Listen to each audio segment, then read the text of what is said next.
是鸟师叔。今天呢，就给大家讲一下，咱们怎么样才能避开买窗帘的这些套路，让咱们的钱呢花得更值当一些。那想必对于装修过的朋友来说，应该对买窗帘啊，它有一定了解。窗帘啊，水是很深的，猫腻呢也很多。这不，前一段时间，鸟叔就有一个客户被一个商家推荐了一个洋货店。那这间店铺的窗帘啊，比他在网上看的要贵2倍还多，而且呢，它全部的材料都是进口的。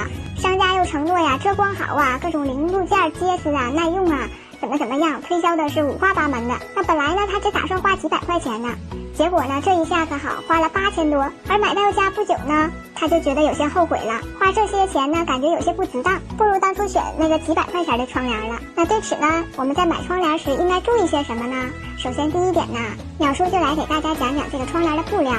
那窗帘的布料啊，现在有很多种，什么棉麻的呀、涤纶的、丝的、纱的、天鹅绒的，哎呀，等等，很多种类。但是这些种类呢，要说到性价比比较高的，就是咱们的涤纶了。它的垂感呢比较强，而且清洗以后啊不缩水，价格呢也适中。所以啊，像是我们客厅啊，这位是庞泽川老师。庞老师是位职业预测师和风水师。如果您对自己的事业、感情、前途有什么疑惑，欢迎关注庞老师公众号 WNM6768，庞老师会1对1语音为您答疑解惑。很多种，像是罗马杆、布带、绑带、铅坠、花边、窗纱呀这类的。而实际上呢，商家真正挣你钱的地方也在于此。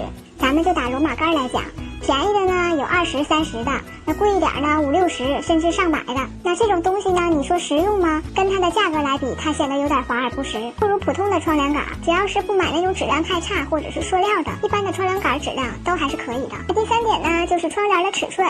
关于这一点呢，有些商家会忽悠你说呀，窗帘啊最好是做窗宽的2倍到3倍，这样呢看起来褶皱会比较多，比较好看一些。而实际上呢，鸟叔认为窗帘的宽度啊，只要做到窗宽的1.6到1.8倍，其实就足够用了，这样呢性价比会更高一些。那最后一点呢，就是关于遮光性的选择。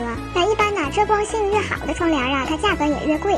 但是像我们家里啊、客厅啊、书房啊，大部分的房间呢，一般呢只要达到30%到50%的遮光率就可以了。而且呢，窗帘的厚度也没有必要做得太厚。而对于卧室呢，我们可以选择遮光率比较好一点的，最好是达到70%的遮光率。好啦，今天的问题就讲到这里吧。还想了解更多家居方面的小知识，可以关注鸟叔哦。我们下期见吧，拜拜。